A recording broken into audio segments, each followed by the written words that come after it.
दोस्तों, आज आपका फिर से स्वागत है हमारे इस YouTube channel the way to IAS में।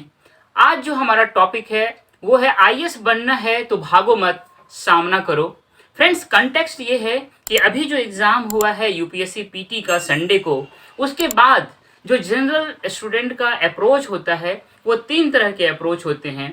वह एग्ज़ाम देने के बाद रिलैक्स हो जाते हैं, इंतज़ार करते हैं यूपीएससी के पीटी के रिजल्ट का।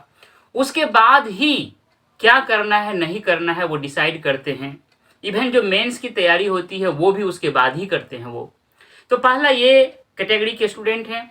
दूसरे वो कैटेगरी के स्टूडेंट हैं जो मार्केट के कोचिंग ने जो आंसर बता रहा है उस पर सिर्फ चर्चा परिचर्चा करते हैं, अपने क्वेश्चन पेपर को उनसे मिलाने का भी प्रयास नहीं करते हैं। ये दूसरे कैटेगरी के स्टूडेंट हैं।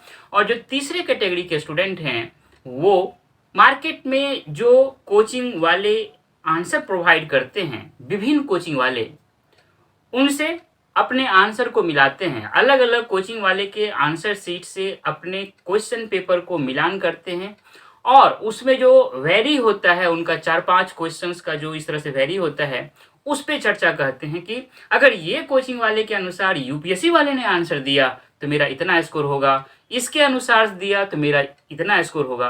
मतलब इसी चर्चा परिचर्चा में वो बिजी रहते हैं। फ्रेंड्स, ये तीनों तरह का जो अप्रोच है ये वास्तव में आपको मेंस में सिलेक्शन तक नहीं ले जा सकता है। ये वेस्टेज ऑफ टाइम है।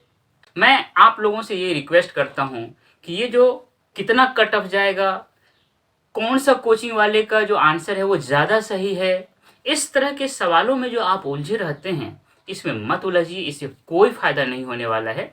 फ्रेंड्स, आपका अप्रोच क्या होना चाहिए?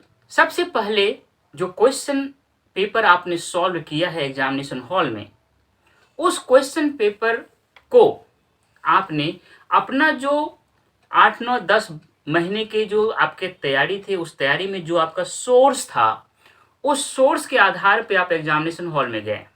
एग्जाम से आने के बाद आप उस सोर्स में जो जो आपके आंसर हैं एक एक करके ढूंढिए ताकि आपको पता चले कि आपका ये जो सोर्स है कितना ऑथेंटिक है। फ्रेंड्स, दूसरा, अगर वो क्वेश्चन आपके आउट ऑफ सोर्स आते हैं तो आप गूगल से, नेट से, अन्य जितने भी साधन हैं उनसे आप सर्च कीजिए।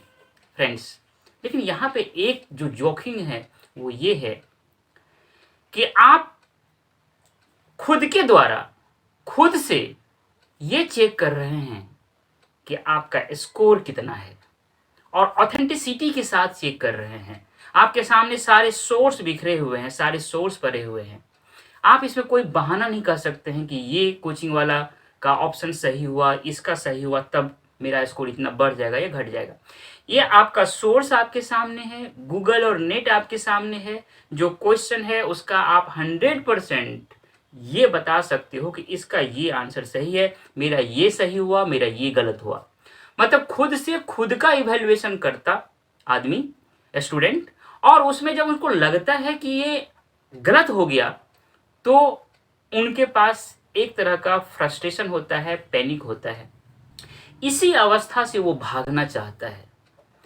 खुद से खुद को जो देख रहा है कि मेरा स्कोर कम हो रहा है, वो जो फियर होता है, इसी अवस्था से वो भागता है।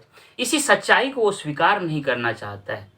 इसीलिए मैं आप लोगों को बोलता हूँ कि अगर आपको आईएएस बनना है तो भागिए मत, इस सच्चाई का सामना कीजिए, इसके बहुत फायदे हैं। अब जो मैं आपको बताने जा रहा हूँ वो ये कुछ चीज़ों को ध्यान रखिएगा कि एग्ज़ाम से आने के बाद 5-6 दिनों तक आपके माइंड में वो सारे जो क्वेश्चंस हैं, ऑप्शंस हैं, वो सारे चलते रहते हैं। ये आपका मेंटल स्ट्रेंथ है, ये आपका पॉजिटिव एनर्जी है। 5-6 दिनों के बाद ये धीरे धीरे आपका ना घटता चला जाएगा, ये याद कम आएगा। ये जो 5-6 दिन है इसका आप सबसे बेस्ट बेनिफिट जो उठा सकते हैं वो आप उठाने का जरूर प्रयास करना चाहिए। यहीं पे मैं कहता हूँ कि आपको ये जो आपका मेंटल स्ट्रेंथ है इसका फ़ायदा उठाने के लिए आपको 5-6 दिन मतलब 1 सप्ताह का अपना पूरा एफर्ट देना चाहिए। मैं ये आपसे ये कहना चाहता हूँ कि जब आप एक एक क्वेश्चंस का, एक एक ऑप्शंस का अपने सोर्स से रिवीजन करते हैं, अपने सोर्स में खोजते हैं, तो वास्तव में बहुत ही डेप्थ में, बहुत ही इंटेंसिटी के साथ अपने सोर्स का आप रिवीजन करते हैं। फ्रेंड्स, एक चीज को समझना बहुत जरूरी है कि पीटी, मेंस और इंटरव्यू ये तीनों अलग अलग नहीं है। पीटी में जितने भी फैक्ट आपने याद किया है, उस फैक्ट का टेलरिंग है according to the demand of the questions of the mains. I mean, tailoring का मतलब होता है जो सिलाई करने वाले होते हैं, जो सिलाई करते हैं दर्जी, वो कपड़ा जो होता है उसका अलग अलग रूप दे देता है। जैसा डिमांड होता है उस तरह से वो उसको रूप दे देता है, उसका उस तरह से कपड़े का आकार बना देता है। ठीक इसी तरह से जो आपके पास पीटी में इतने सारे फैक्ट एंड फिगर कलेक्ट हुए हैं पीटी की तैयारी में, उसको मेंस के क्वेश्चंस के डिमांड के अनुसार उनको मैनिपुलेट करते हैं आप, उसको इंटरप्रेट करते हैं आप, उसको कोरिलेट करते हैं आप। तो ये पीटी और मेंस अलग नहीं है फ्रेंड्स।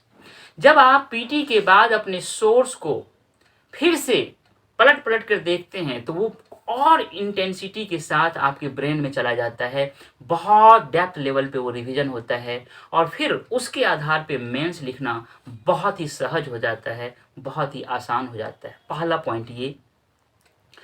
जो दूसरा पॉइंट मैं आपसे बताना चाह रहा हूं, जो एक स्टेटमेंट मैं अक्सर देता हूं, कंपटीशन की तैयारी करना, और सच में अगर आप ढंग से आप तैयारी कर रहे हैं तो ये सिर्फ कंपटीशन की तैयारी नहीं है, अपने आप को जानने की तैयारी है। फ्रेंड्स, कैसे, इस बात पे हम डिस्कस कर रहे हैं अभी। मान लीजिए कि आप एग्जामिनेशन हॉल में हैं, एग्जामिनेशन हॉल से जब आप निकल जाते हैं, एक दिन आप रेस्ट ले लीजिए, उसके बाद अपने पेपर पे वर्क करते हैं, तो आप रिकॉल कीजिए कि एग्जामिनेशन हॉल में ऐसा क्या हुआ था कि आप इस क्वेश्चन को आंसर जानते हुए भी गलत कैसे कर दिया। रिकॉल कीजिए, आपके ब्रेन में वो क्या चल रहा था कि आप जानते हुए भी इसको गलत किया। क्यों? ब्रेन कैसे डाइवर्ट हुआ, ब्रेन क्यों नहीं कंसंट्रेट हुआ, क्या था, क्या उस समय दिमाग में चला कि आपने इसको गलत कर दिया। इसको आप एक डायरी में जरूर लिखिए। साथ ही साथ कभी कभी आप 100% श्योर नहीं थे, फिर भी उस क्वेश्चन के आंसर को आपने सही कर दिया, कि आखिर आपके ब्रेन में क्या चल रहा था कि उस आंसर को आपने बिल्कुल सही सही आंसर निकाल दिया। ये जो आपके पॉजिटिव स्ट्रेंथ है उसको भी अपने डायरी में लिखिए। मतलब जो आपके पॉजिटिव स्ट्रेंथ है उसको लिख करके उसको और मजबूत करना है आने वाले समय में, और जो आपके निगेटिव थे कि आप जानते थे फिर भी गलत हो गए तो क्यों ऐसा हुआ, उसके बारे में आप लिखिए। ये आपके अलावा कोई और नहीं बता सकता, ये आपको खुद करना पड़ेगा, अपने आप को रिकॉल करना पड़ेगा, उस फेज में अपने आप को ले जाना पड़ेगा, एग्जामिनेशन हॉल वाले फेज में, कि मुझसे क्यों गलती हुआ जबकि मैं जानता था फिर भी गलत क्यों हुआ। वो सिर्फ और सिर्फ आप ही जान सकते हैं। उसको रिकॉल करके उसको आप अपने डायरी में लिखिए, और फिर वो जो निगेटिव चीज़ है उस पर आप काम करके, उस पर वर्क करके उसको आप धीरे धीरे दूर कर दीजिए। ये बहुत ज़रूरी है एक सक्सेसफुल पर्सनैलिटी के लिए, किसी भी एग्ज़ाम में अच्छे स्कोर करने के लिए, किसी भी एग्ज़ाम को क्रैक करने के लिए ये काम करना बहुत ज़रूरी है। फ्रेंड्स, मैं आपसे ये कहना चाह रहा हूँ कि एक सप्ताह के अंदर इस काम को आप कर लीजिए, क्योंकि एक सप्ताह के बाद जैसे आप फिर से तैयारी शुरू करेंगे तो धीरे धीरे ये सारे चीज़ आप भूलते चले जाएंगे। ये जो आपका स्ट्रेंथ था कि सारे पीटी के फैक्ट्स आपके पास थे, आपके दिमाग में क्या चल रहा था एग्जामिनेशन हॉल में, जो रिकॉल कर सकते हैं अभी, ये सारे चीज़ 7-8 दिन के बाद, 10 दिन के बाद धीरे धीरे धीरे धीरे ये जो है ख़त्म होना शुरू हो जाएगा। और फिर आपको खास करके जब आप मेंस की तैयारी करेंगे तो फिर इसी सोर्स को फिर से रिवीजन करना पड़ेगा, बहुत ताकत लगेगा उस समय उसको रिवाइज करने में। पहली बात। दूसरी बात, अगर आप अभी इसको रिवाइज कर लिए, खोज लिए सारे आंसर को, इस प्रोसेस में अगर आप इसको रिवाइज कर लिए, तो आप एक सप्ताह के बाद थोड़ा सा ब्रेक लेकर के फिर से आप अपने मेंस आंसर राइटिंग प्रैक्टिस करना आपके लिए बहुत ही आसान हो जाएगा। इसकी शुरुआत करना आपको थोड़ा सा भी सोचना नहीं पड़ेगा कि मैं जानता नहीं, मैं जानती नहीं। फ्रेंड्स, ये जो आपके अंदर कॉन्फिडेंस होगा कि मैं बहुत कुछ जानता हूँ या जानती हूँ, बस उसको मेंस के क्वेश्चंस के डिमांड के अनुसार उसको टेलरिंग करना है, इंटरप्रेट करना है, तो आपके लिए मेंस आंसर राइटिंग प्रैक्टिस बहुत आसान हो जाएगा। इसका मतलब आपके पास कंटेंट की कमी नहीं होगी, आपके पास कंटेक्स्ट की अच्छी अंडरस्टैंडिंग होगी। उसके बाद आपको प्रेजेंटेशन पे काम करना होगा, तो प्रेजेंटेशन पे काम करना आपके लिए बहुत आसान हो जाएगा। इसीलिए मैं आप लोगों से रिक्वेस्ट करता हूं कि आपके अंदर अगर ये 3 कमियां हैं कि आप जो क्वेश्चन पेपर है उसको चेक करने से भाग रहे हैं, अगर आप सिर्फ मार्केट में जो कोचिंग वाले ने आंसर दिया है उस पर सिर्फ गप मार रहे हैं, और मार्केट में जो कोचिंग वाले आंसर दिए हैं विभिन्न प्रकार के कोचिंग वालों ने, उनमें आप जो वेरी होता है उन पे भी जो आप चर्चा परिचर्चा में भाग लेते हैं, तो वास्तव में आप अपनी सच्चाई से भागते हैं। फ्रेंड्स, आप अगर अपनी सच्चाई से भाग रहे हैं, सच्चाई का सामना नहीं कर पा रहे हैं, तो आप आईएएस नहीं बन सकते हैं। अगर आपको आईएएस बनना है तो आप इस सच्चाई से भागिए मत, इसका सामना कीजिए और उस पर काम कीजिए। आपके लिए ये बहुत ही ज़रूरी है कि आप सारे फैक्ट्स को याद करें। मेंस के प्रैक्टिस पे आप बहुत जल्द काम करना शुरू कर दें। सारे फैक्ट्स फिगर्स अगर आप काम करेंगे तो कंटेंट आपके पास होगा, कंटेक्स्ट आपके पास होगा, प्रेजेंटेशन पे काम करेंगे, आपके लिए मेंस में बहुत ज़्यादा स्कोर करना बहुत ही आसान हो जाएगा। फ्रेंड्स, इसलिए मैं आपसे कहता हूं कि आईएएस बनना है तो भागिए मत, अपनी सच्चाई का सामना कीजिए। फ्रेंड्स, मुझे उम्मीद है कि आपको ये जो वीडियो है बहुत पसंद आया होगा।